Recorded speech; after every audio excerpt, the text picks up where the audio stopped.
How do you look back on the season that's just gone? I found it very frustrating. I understand the frustration of supporters. We started the season well.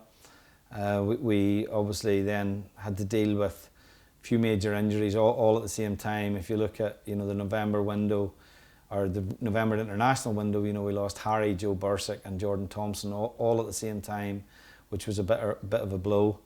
And then we had an inconsistent period really where we went into Christmas still in a good position. We had games called off because of COVID, and then when we came back out of that situation, we lost 2 home games, which I think set us back against Derby and Preston. And then we had a difficult January and February really, where we dropped points where we were in a good position in a lot of games, and that's something that we have to learn from. And I think we finished the season quite strongly.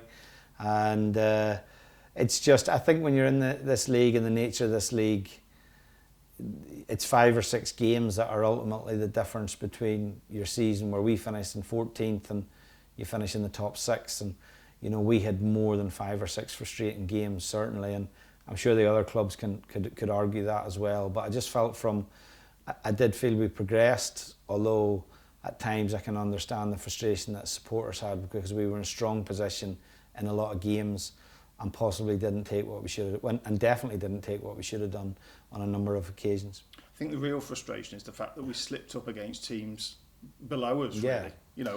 We matched a lot of the contenders, didn't we?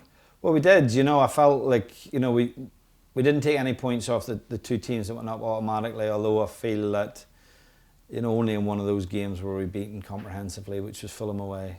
We played really well against Fulham at home, and I think we're a little bit unfortunate not to take something from that game. Bournemouth were tight games. We felt very hard done by down at Bournemouth, where we lose the game 2-1. We're down to 10 men, and they scored twice in the last few minutes. And then when you look at the teams here in the playoffs, we were more than contested all of those games. It was a disappointing games where we lost to Derby twice. We dropped points to Preston here at home. We dropped points to Birmingham, Barnsley at home. No disrespect to those teams, but those teams finished beneath us in the league as well. And that was the frustration for us as well. And I think we faced a different situation, because I think we've become more of a possession-based team, which means that teams come and frustrate us at home. I know that can be frustrating for the supporters, and at times we struggle to deal with that. We struggle to break teams down, and that comes into our thinking when we look at the types of players that we can try and recruit in this window. We might have to have a bigger striker than we've had, for example, to be able to maybe go a little bit more direct at times as well. Was confidence an issue, particularly around about that January, February time that you mentioned?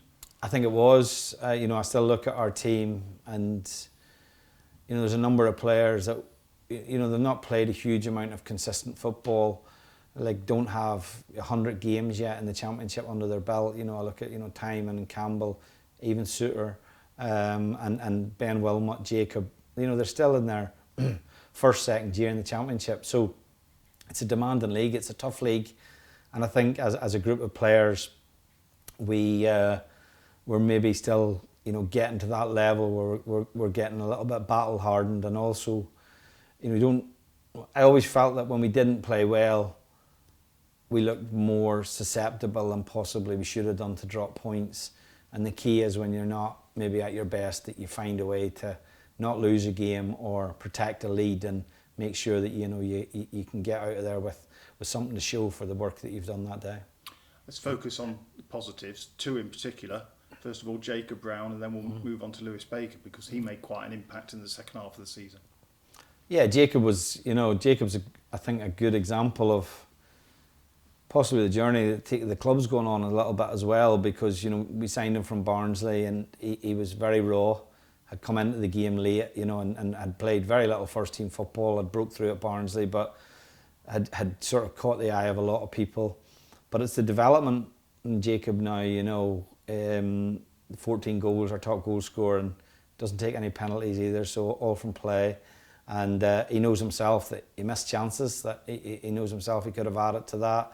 But what he gave to the team, his work rate, his energy, his selflessness as well, I think is a really good player that the players need to look to as well, because you know, if you see what Jacob gives to the team, that has to be the requirement that particularly the other attacking players are prepared to give to the team as well. And you know, obviously now he's a full international player with Scotland, and you know, we believe that we'll continue to see more progression from him.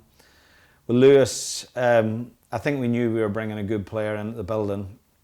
We tried to do that deal in the summer, but it was too expensive, and it was important excuse me, that when we did it in January, that, you know, Lewis made quite a sacrifice to come here as well financially, which is always nice when a player does that. And he needed at home, he needed, I think, a manager that would trust him and believe in him. He'd had a 4-year period in his career where he was constantly out on loan, and that happens to these young talented players when they sign longer term deals at a club like Chelsea. But you know, suddenly I think he felt really valued, and his response to that has been consistent performances, and goals from midfield, assists from midfield, excellent delivery at set pieces, a real drive. You know, I like what Lewis has brought to the building in terms of how he goes about his football every day. He does feel a little bit like he's making up for lost time in that 4-year period, and you know, that's nice to see that drive in him, and you know, he's going to be a very important player in the club's future going forward. Well, the dust's still settling on last season, but how do you look ahead to next season? Do you look ahead to it with a degree of optimism? How do you feel? Yeah, I think so. I always do, you know, and it's the first season, obviously, when I came here, it was just purely about survival, and then it was about change because the group of players we had, based on what the club had invested in, shouldn't have found themselves in that situation. And then it's about trying to change things, not only with the team but with the club as a whole. And there's been quite a lot of changes behind the scenes here in the football department, which we felt were necessary. And I think, again, I always look forward to the season. I think that, you know, we've got a good group of players here. There's a really good atmosphere in the building. They work very hard. We have to push them more and more, and we want them to maximise their careers, particularly the younger players that we have here. And in truth, all the players that we have here, you know, we harbour ambitions to be a Premier League club again, so we need players in this building that have that level of ambition as well. And I think we have a lot of players who do have that level of ambition, but they have to demonstrate that in terms of how they live their life as a player when they come into the building, how they train, how they live. And you know that the rewards are extremely high for a player now, and we want them to go to the Premier League with us, obviously, and you know that's the objective. But certainly, you know, if they're going to go with someone else, that we make sure that, you know, we maximise the cost of that, or the financial gain for the club in that situation. Finally, let's just talk about young players. A lot of young players had their opportunities at first team level in the season just gone. The 23s, their campaign remains onward, you know, because they've reached the playoff final. They've had a great season. Kev Russell's done a great job with them, hasn't he? Yeah, he's done great, and you know, they managed. I think they always come strong in the second half of the season, really, because I remember watching them earlier in the season out here, and they were badly beaten by a really good Aston Villa team, and I thought, wow, that's difficult. But their reaction after that has been excellent, and that's I think that's a credit to the coaches really as well. We're seeing it's under 23 football, but we're seeing 16-year-old lads playing it, you know, in Tesgale and Griffiths, and Tommy Simpkin, a young goalkeeper as well, around that 16-17 age group, and you know, that's very, very encouraging. There's a real balance, I think, in that age group, particularly not to keep players too long. I think possibly when I came to the club, the 23s were a bit too old, and that doesn't help the boys either. So I think, you know, we're better at that now as a club, where we're maybe being, I wouldn't say a bit more ruthless, but sometimes you're doing a player a favour by giving them the opportunity to go and play elsewhere. And we're recruiting better from clubs around us, I think, as well. I'm quite excited about some of the players that I know are agreed to come in next season at that age level as well. And obviously, I'm very excited about the young players we have in the building. Emery and Griffiths always spring to mind. But, like, you know, Sparrow's played in the first team. Wright Phillips has played in the first team. Forrester has played in the first team. Matty Baker is improving all the time at centre back. Kagbu at centre back. And the lads who were out on loan, the Eddie Joneses and Will Goodwins, you know, they'll either go through that process where they'll go out on loan again, and we'll review that. We've got the likes of Connor Taylor coming back after a very successful loan spell at Bristol Rovers. And the academy has to be an important part of the club going forward. Sometimes when you're in the Premier League, the academy gets lost a little bit.